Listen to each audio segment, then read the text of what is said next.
I stood there frozen, staring at the huge red and white sign drilled into the post. My blood boiled as I read it over and over again. HOA private property. Trespassers will be prosecuted. It was smack in the middle of my ranch. 2,000 acres gone, behind that sign. A bulldozer was pushing a line of wooden posts into the ground, marking out plots. Men in bright orange vests were walking around like they owned the place. I rushed toward them, yelling, "What the hell are you doing on my land?" One of them, holding a clipboard, didn't even look up. "This parcel is now under HOA jurisdiction, sir. Please leave the area unless you're authorized." My heart stopped. HOA jurisdiction? This land doesn't even belong to an HOA. I demanded answers, but they just kept working, like I was invisible. That's when it hit me, something big was happening here, something illegal, and I was right in the middle of it. But what I didn't know yet was just how deep it went. Let's go back to where it all started. My name is Daniel Cross. I'm a rancher. Been running cattle, growing corn, and working this land in Central Texas for the past 23 years. My ranch was passed down from my granddad to my dad, and now me. It's called Coyote Hills, a name that came from the wild ones that still howl under the moonlight out here. I've always stayed away from city life and kept to myself. Folks knew me as the quiet guy who'd show up once a month at the farmer's market with the freshest produce and the sweetest peaches you'd ever taste. Life was simple. I worked hard, paid my taxes, and helped neighbors when I could. That's just how I was raised. A few years back, the land to the south of my property started getting developed. Some company came in and built a gated community called Silver Glen Estates. Fancy homes, tennis courts, shiny mailboxes, and rules for everything. They even had an HOA, a homeowners association.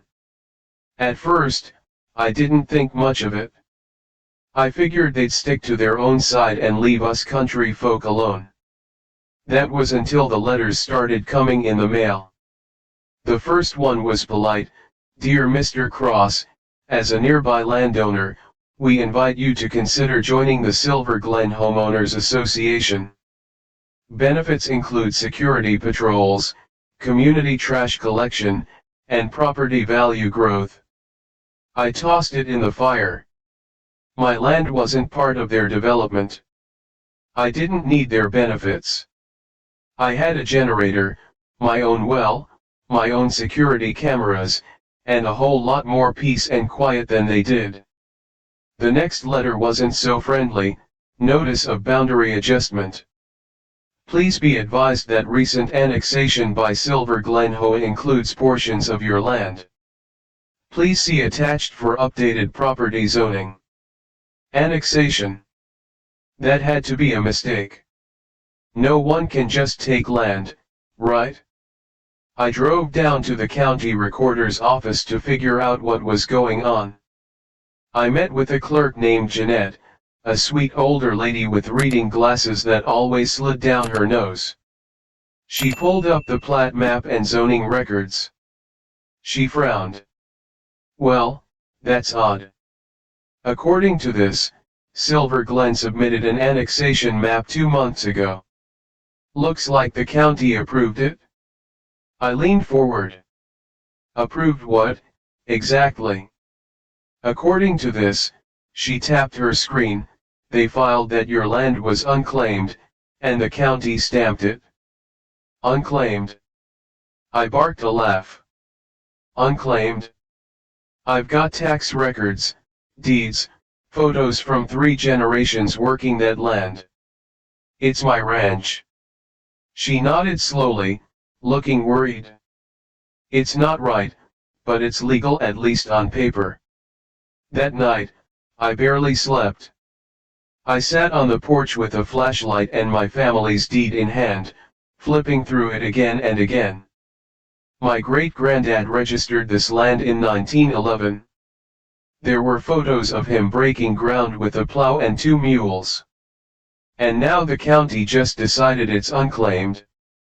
I called a lawyer the next morning, a sharp young guy named Russell Kane who grew up in town and had a reputation for going toe-to-toe with City Hall. After reviewing everything, he nodded and said, "This stinks of land theft, and I'm guessing money changed hands somewhere. But lawsuits take time and money." And while I was filing paperwork and fighting it in court, the HOA was already acting like they owned it. They put up fences, hired private security, cut down trees, even tore through a creek bed I had carefully protected for wildlife.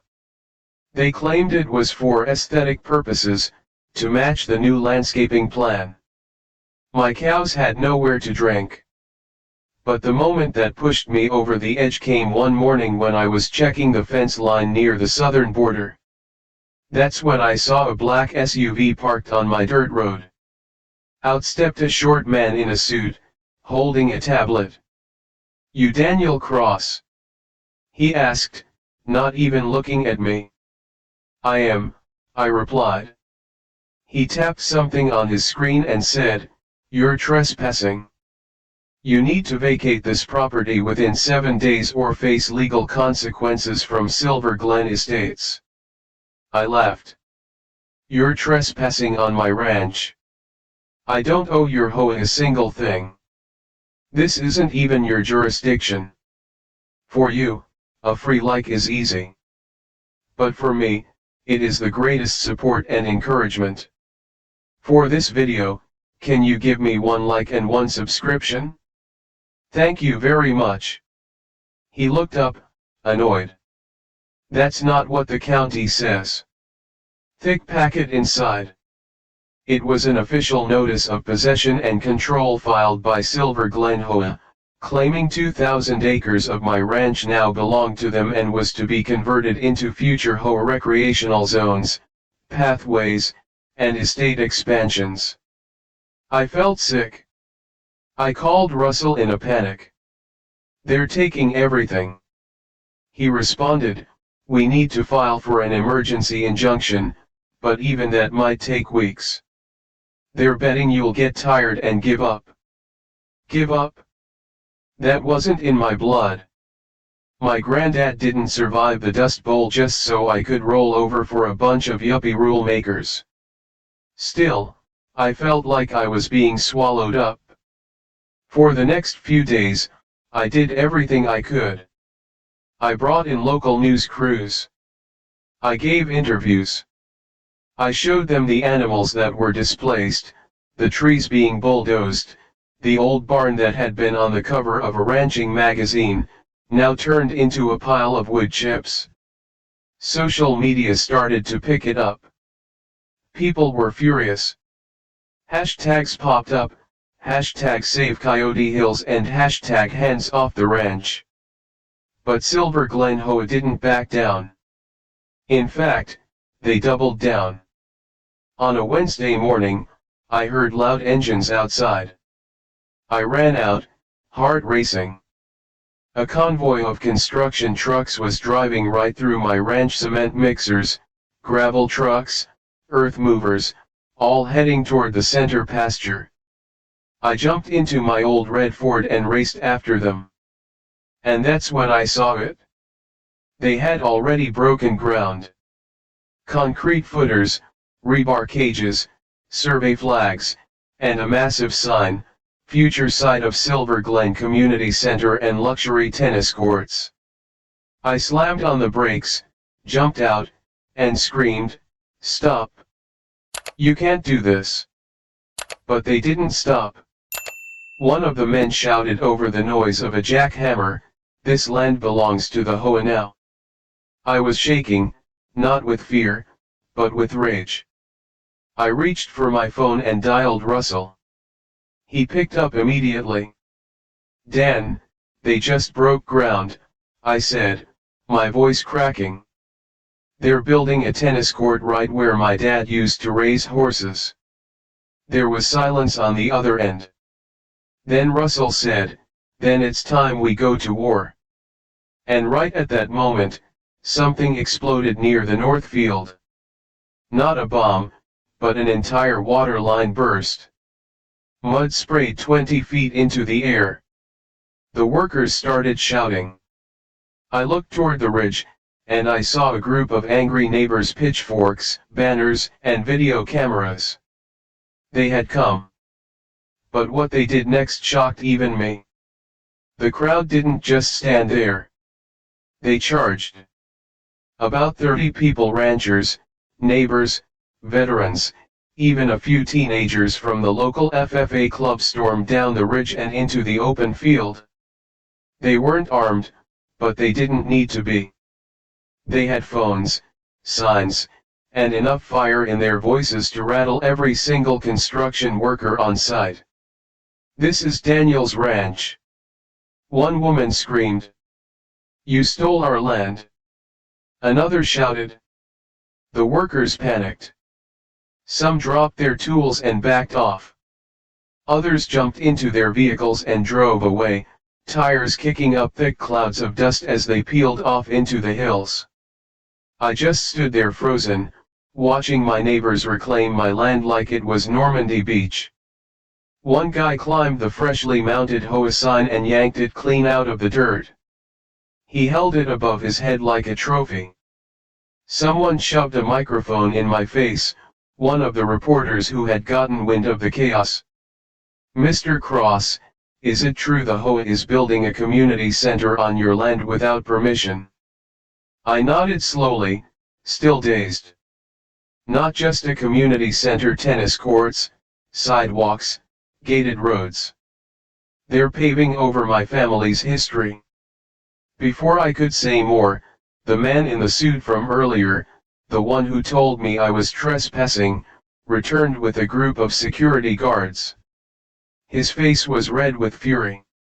"Everyone needs to clear this area immediately. This is HOA property." One of the ranchers, an older man with a long beard named Hank, stepped forward and said loudly, "We don't take orders from HOA thieves." The security guard stepped in front of him, and for a 10-second, I thought it was going to turn violent. But then the sheriff showed up. Sheriff Mara Beeksley was a no-nonsense woman who wore her badge like it was carved from iron. She pulled up in her patrol truck, got out slow, and walked right up to the scene like she was walking into a saloon shootout. "Someone want to explain why I've got 10 calls about a riot on Coyote Hills?"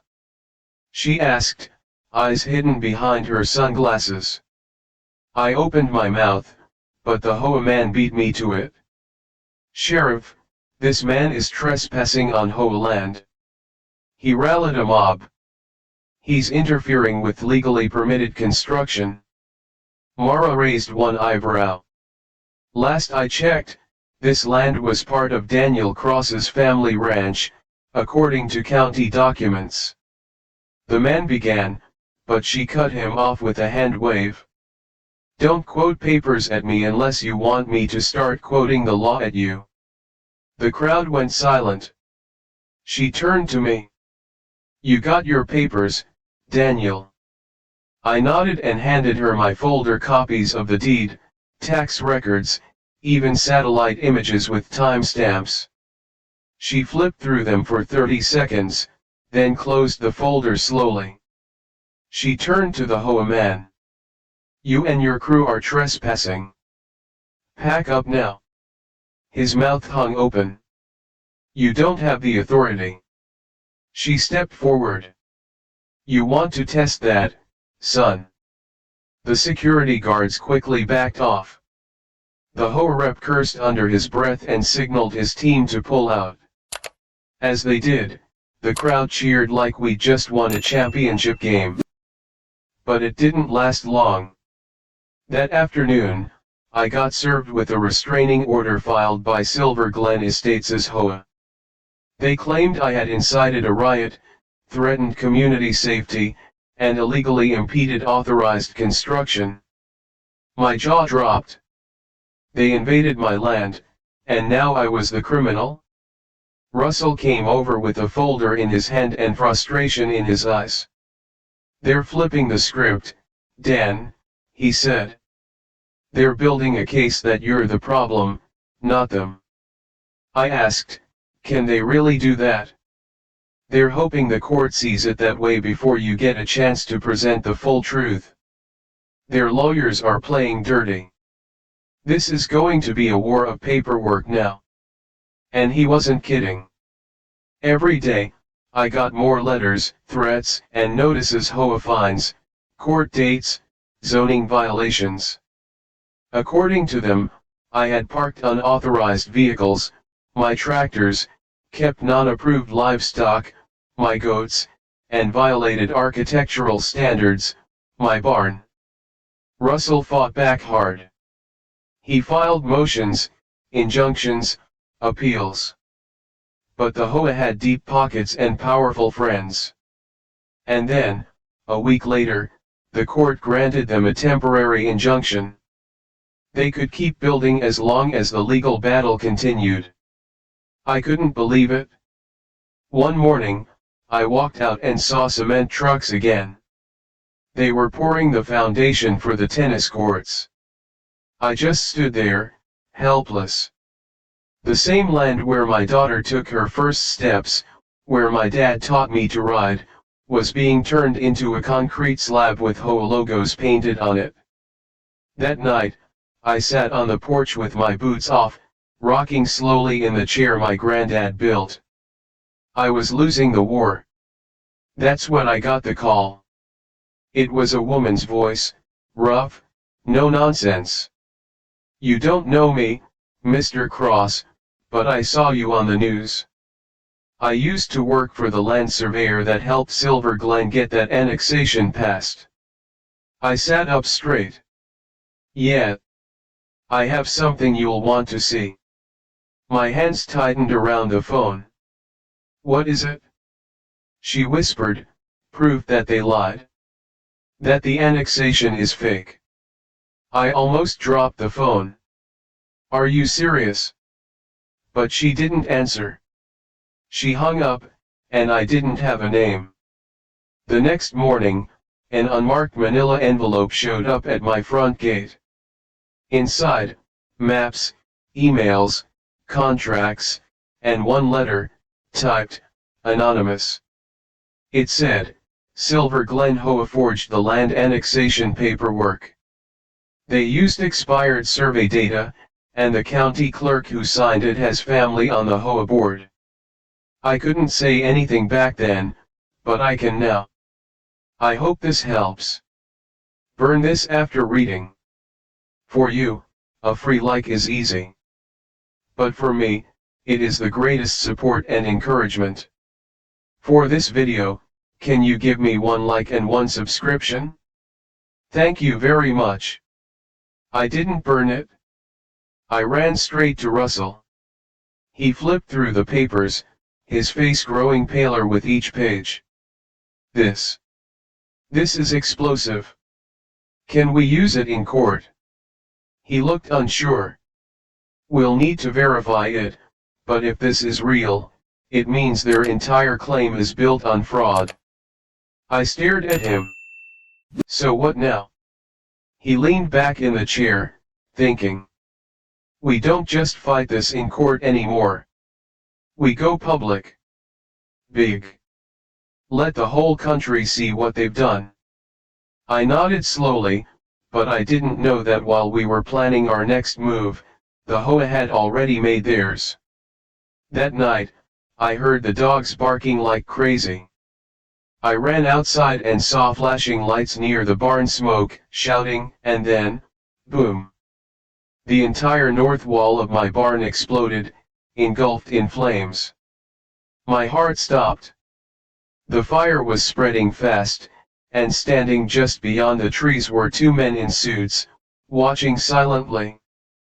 I sprinted toward the barn, barefoot and panicked, my lungs seizing from the thick smoke already clouding the air. I could hear my goats bleating in terror, some still trapped inside. My service dog, Ranger, barked at the flames, but didn't hesitate. He ran straight into the smoke. "Ranger!" I screamed, dropping to my knees, choking. Just then, my neighbors came racing in from the road. Hank led the charge with a water tank hooked to the back of his truck. He yanked the hose and started blasting the flames. Other folks grabbed buckets, shovels, whatever they could find. We fought the fire for nearly an hour. By the time the flames were out, the north side of the barn was completely gone. Blackened beams, melted tools, a smoking pile of ash and twisted metal.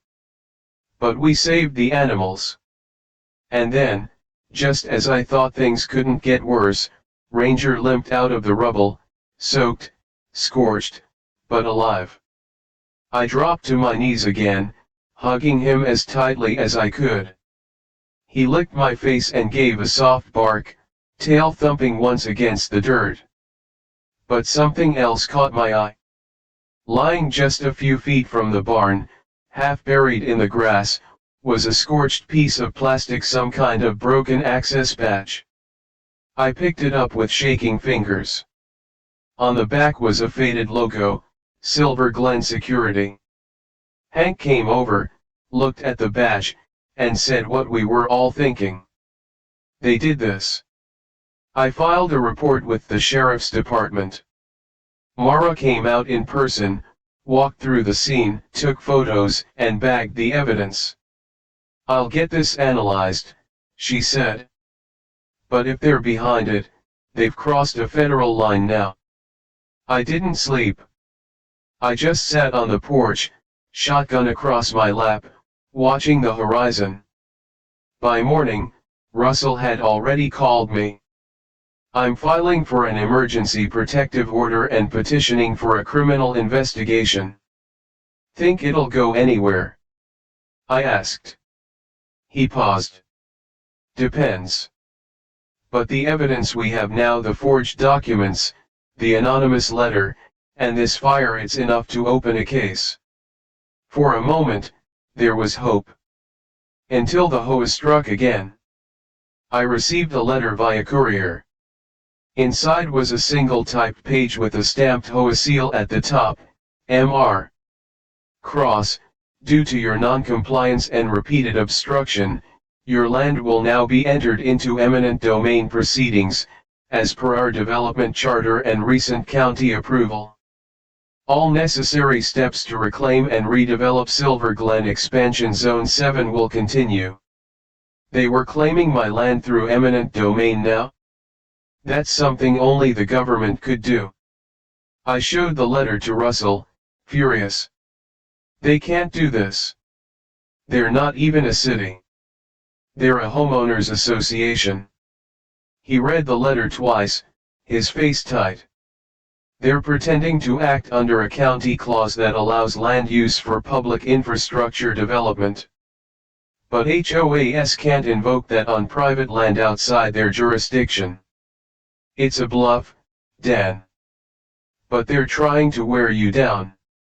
I slammed my fist into the kitchen table. They burned down my barn, they forged documents, and now they're trying to steal the rest of my land under fake laws. Russell leaned in, calm but sharp. That's why we need to strike back, and fast. We gathered everything, photos of the damage, the anonymous letter, the forged surveys. I even gave Russell the Silver Glen badge I found in the grass. Then we did what Russell called lighting the fire under their backside. We gave it all to the press. 1 week later, a 60-minute special aired, Farmland Under Fire, How and HOA Tried to Steal a Texas Ranch. People were shocked. Calls poured in, donations, legal support. Even retired attorneys from Austin offered to help. And then something truly unexpected happened. A former county employee came forward. Her name was Beverly Monroe. She had worked in the records department for 15 years. She went on live TV and said the HOA board had pressured her supervisor to rush the annexation through, skipping steps, ignoring public notices, and forging one of the survey signatures. That changed everything. Now it wasn't just a civil matter, it was criminal. Mara, the sheriff, personally called in the Texas Rangers. The investigation was going full force now, and for the first time in weeks, I thought maybe I had a shot at saving my ranch. But the HOA wasn't finished.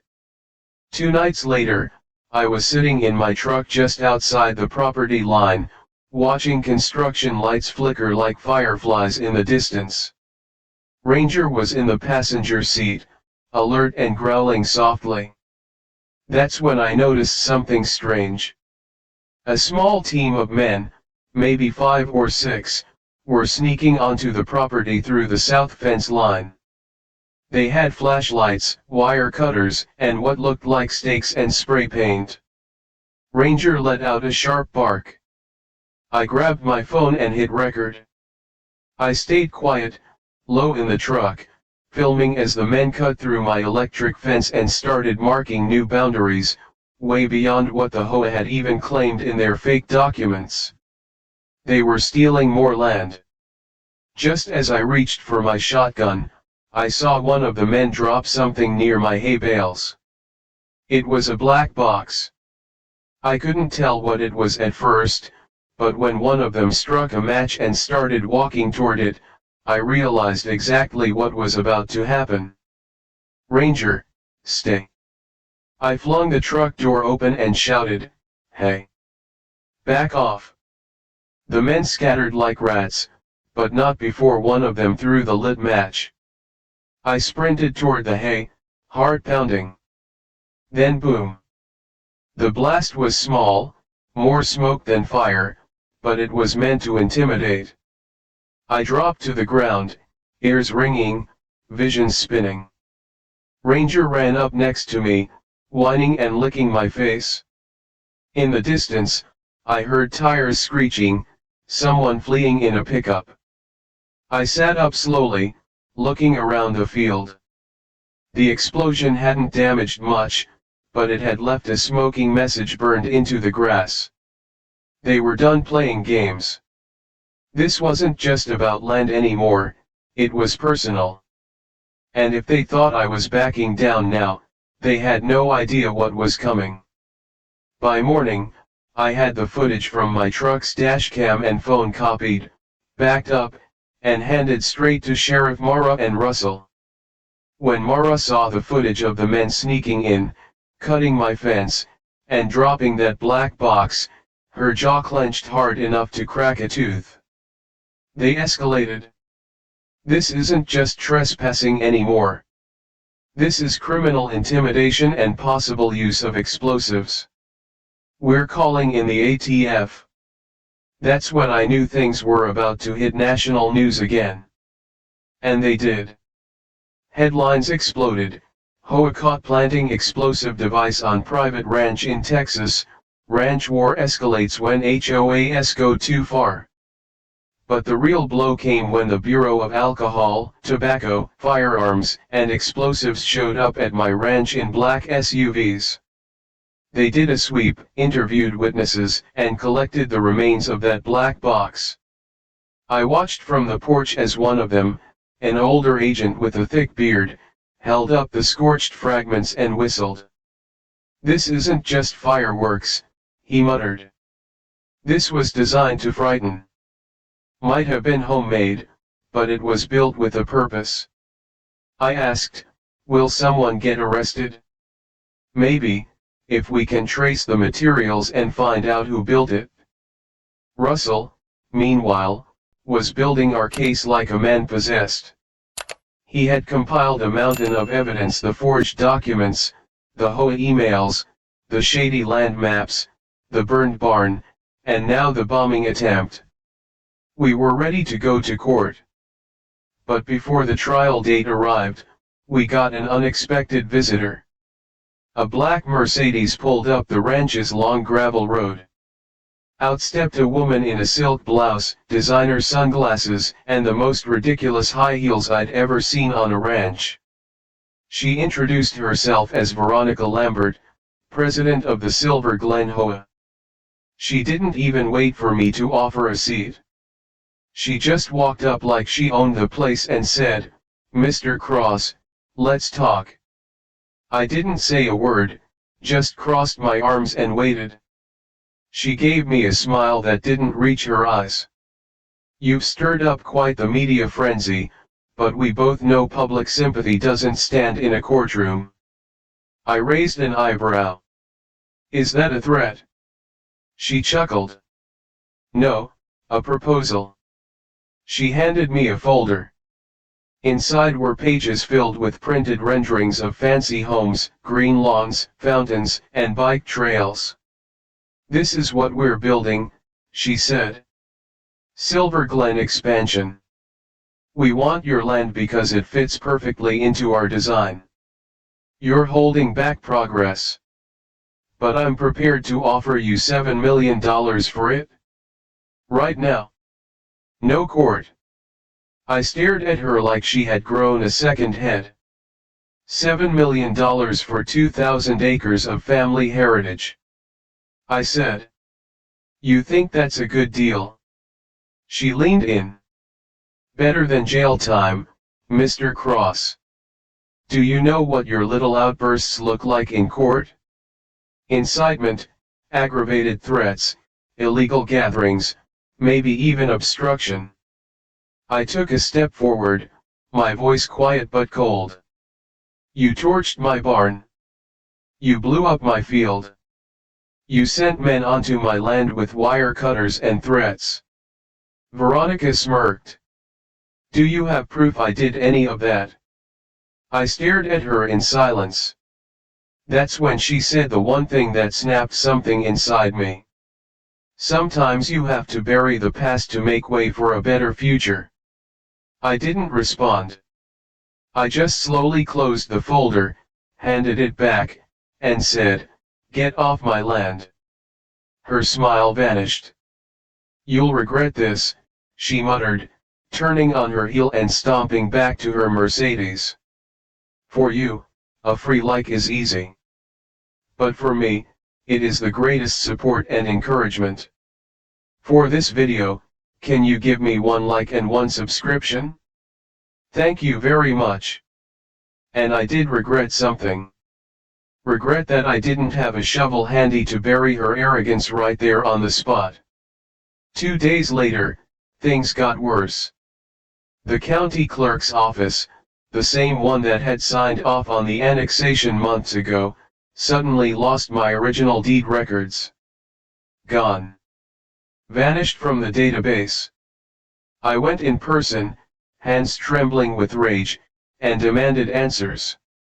A young clerk stuttered nervously. "It must have been a system crash.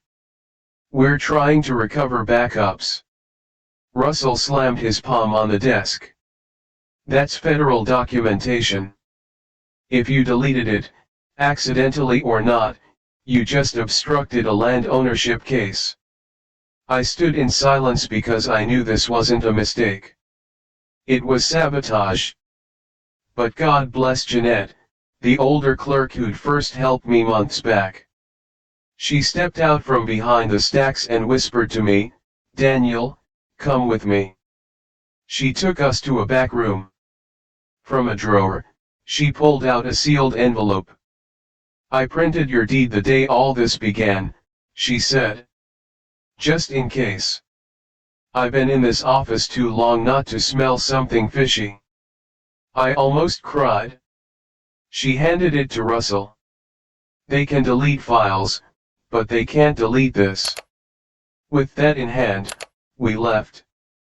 Back at the ranch, while Russell worked on refiling and alerting the state, I decided I'd had enough of being reactive. It was time to take the fight to them. So I did the one thing they never saw coming. I opened up the ranch to the public. I invited everyone: news crews, environmental groups, veterans organizations, historical preservationists, animal welfare groups. I gave tours.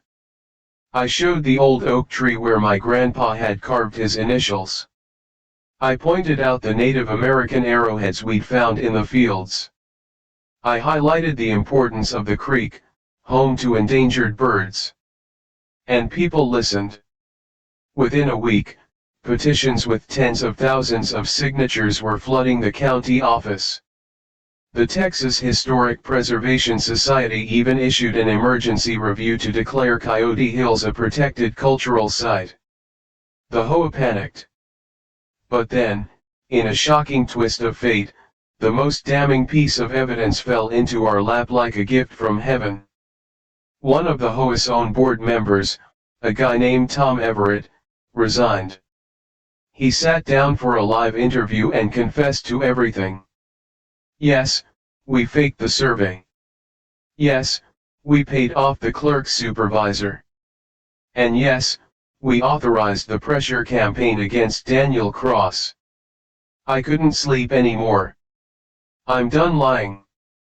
The video blew up. Silver Glen HOA's board was immediately served with subpoenas. But just when we thought the nightmare was ending, I got one final letter. This time, from a big, powerful law firm in Dallas, representing private investors who had just bought out Silver Glen Estates entirely. And now they were claiming they owned everything, including my ranch. I looked at the letter, then I looked up at the land outside my land. This wasn't over yet. Not by a long shot. The letter from the Dallas law firm felt heavier than paper should. It sat on my kitchen table like a snake, coiled and ready to strike. I stared at it for a long time, then slid it across to Russell, who had just walked in with a steaming cup of coffee. He read it, his face darkening with each line. "They're trying to outmaneuver us again," he muttered. "This isn't the HOA anymore.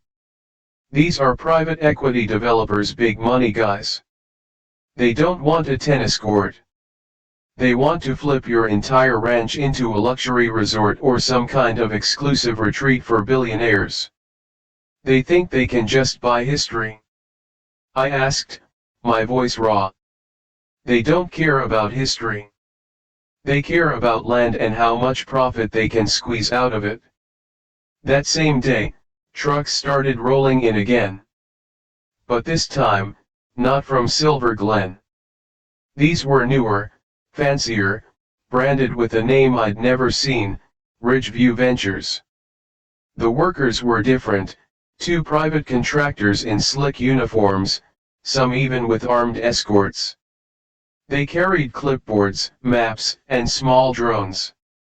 They didn't say a word to me. They didn't have to. One of them parked right by my barn's burned remains, stepped out, and started scanning the land with a tablet. I walked over and asked him what he was doing. "Environmental assessment," he said flatly. "Standard for land redevelopment." "Redevelopment?" I asked. "This land is under criminal investigation." He smirked. "Not according to our paperwork." That night, I called Russell in a panic. "They're here again, man, but they're not hiding anymore." He sighed on the other end. "They bought Silver Glen outright. Now they're pretending the past doesn't matter." "But here's the twist," he continued. "We just got a court date. Judge Harris. Federal court." I blinked. "Federal? Yeah, and she's no fan of land grabs. If we can prove even half of what we've got, we'll blow them out of the water." Hope flickered again. But the next blow came fast and hard. While preparing for court, I received an official notice taped to my front gate, "Eviction order." The sheriff's seal stamped in the corner. I stormed straight to Mara's office. "This ain't your doing, is it?" I asked. She looked like she just swallowed a bucket of nails.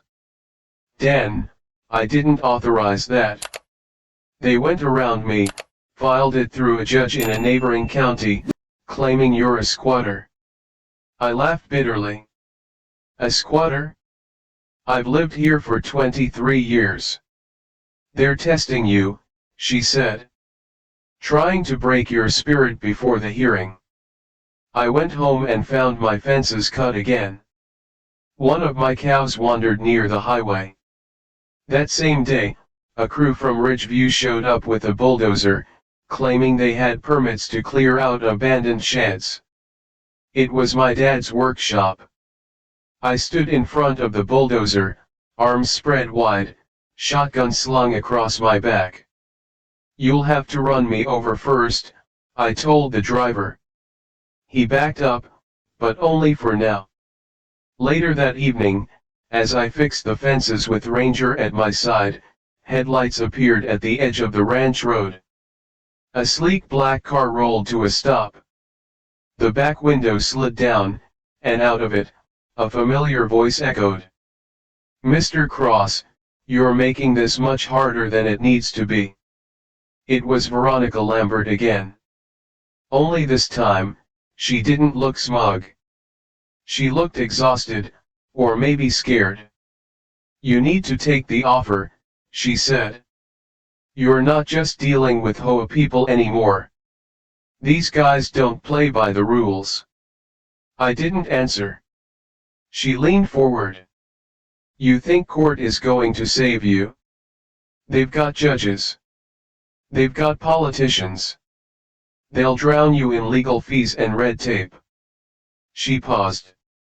"Last chance. $10 million. Walk away." I stared into her eyes, calm and steady. "You ever stand on this land at sunrise?" I asked. "You ever hear the coyotes yipping just before dawn?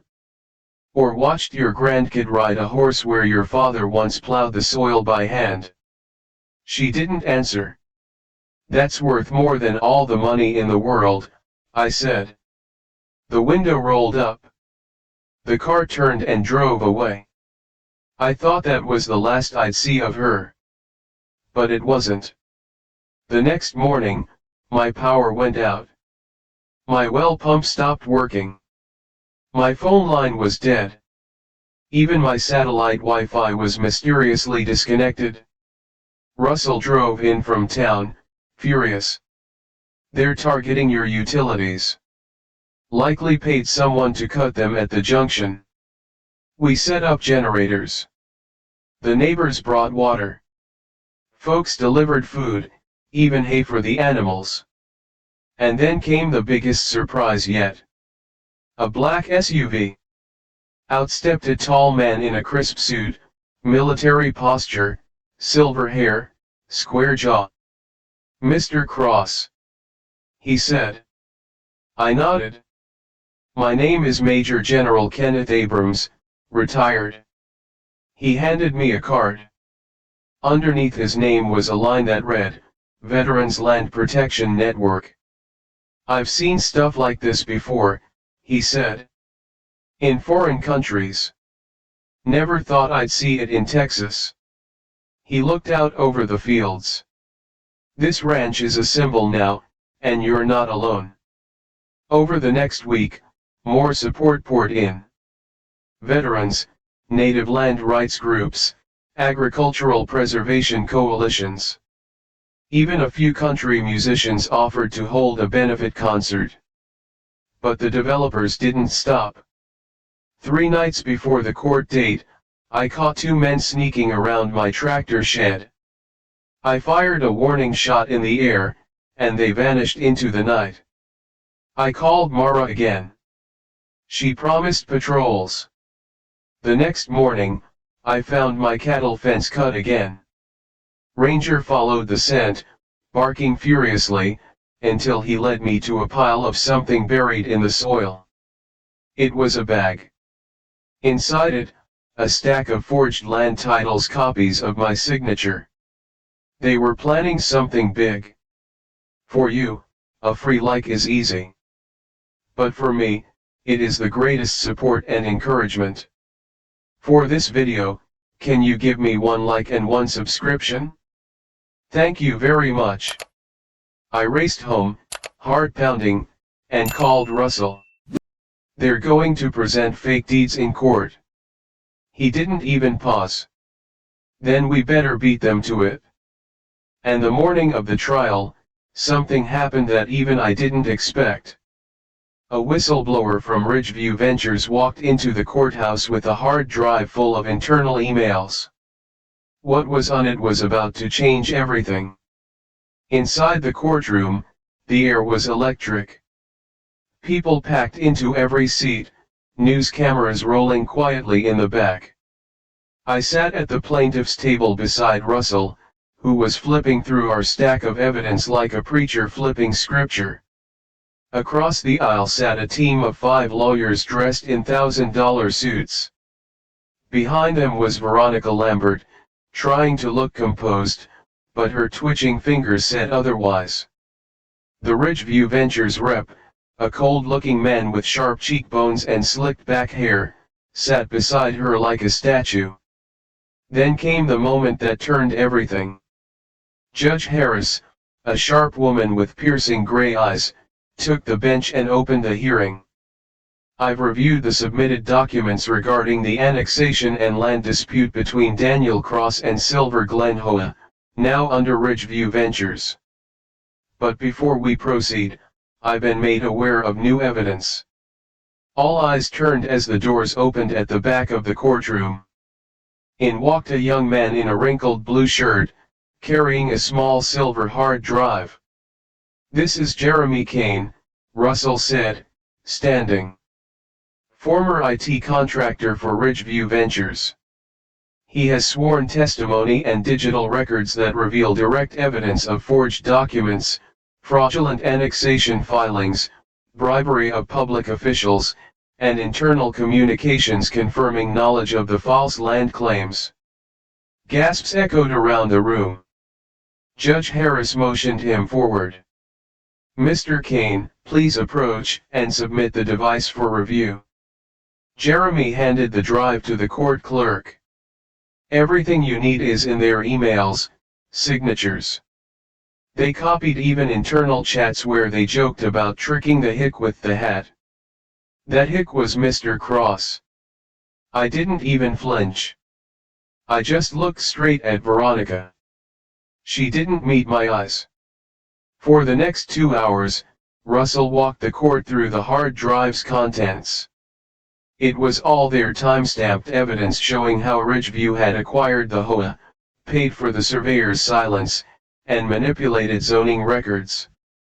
Even blueprints for a luxury resort with the title Coyote Hills Redevelopment Master Plan were on the drive. The defense tried to object. "Your Honor, this was obtained illegally." But Judge Harris shut them down. "It was provided voluntarily by a whistleblower, and it's admissible." Then Russell dropped the hammer. He projected a digital document on the screen, an email chain with the subject line covering our tracks. One email read, "Once the barn is gone, he'll fold. Hit him with fines, eviction next. Just drag it out till he's broke or gone." The courtroom went dead silent. Judge Harris leaned forward. "Is this how Ridgeview Ventures does business?" Their lead attorney fumbled for words. Veronica stood up, hands shaking. I had no idea about those emails. Judge Harris cut her off. "Sit down." In the final moments of the hearing, Russell brought out the original deed, saved by Jeanette from the county office. He read aloud, "Filed and recorded July 2, 1911. Owner, Jonathan Cross. Boundaries, 2,800 acres west and north of Willow Creek, known as Coyote Hills." He looked up. This land was never unclaimed. It was never annexed. It was never part of Silver Glen. The entire basis of the HOA and Ridgeview's claim is a lie. Judge Harris took a deep breath and spoke slowly. "This court finds that Daniel Cross is the rightful and legal owner of the 2,000-acre property known as Coyote Hills. All annexation claims are nullified. All Ridgeview Ventures development is hereby ordered to cease immediately. Criminal charges will be pursued by the state. Erupted in cheers. Some cried, others hugged. Hank was fist-pumping in the back row. Even the reporters clapped. Veronica didn't say a word. She just lowered her head. The Ridgeview rep stood up, straightened his suit, and walked out like a man who knew he had just lost millions. Outside the courthouse, I stepped into the sunlight with Ranger at my side. Cameras flashed, mics were shoved in my face. "What will you do now, Mr. Cross?" I smiled. "Go home. Fix my barn, walk the fence, and sit on my porch in peace. Just like I've done for 23 years. But what message do you have for people watching?" I looked into the camera and said, "Don't let anyone bully you off your roots. No HOA, no developer, no outsider can take what's built on blood, sweat, and family. Stand your ground." The reporters ate it up. Back at the ranch, life slowly returned to normal. Neighbors came to celebrate with pie, barbecue, and music. The burned barn was rebuilt, brick by brick, with the help of everyone who had supported me. We painted the words "Coyote Hills Forever" across the top beam. Weeks later, I got a call from the Veterans Land Protection Network. They asked if I wanted to help others facing similar fights. I said yes. Because if they came for me once, they'd come for others, too. And we'd be ready. Thanks for watching this incredible story. If you were hooked by Daniel Cross's battle to protect his land, smash that like button. Let us know in the comments what you would have done in his shoes.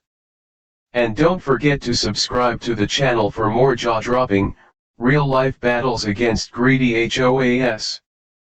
Because sometimes, the underdog wins.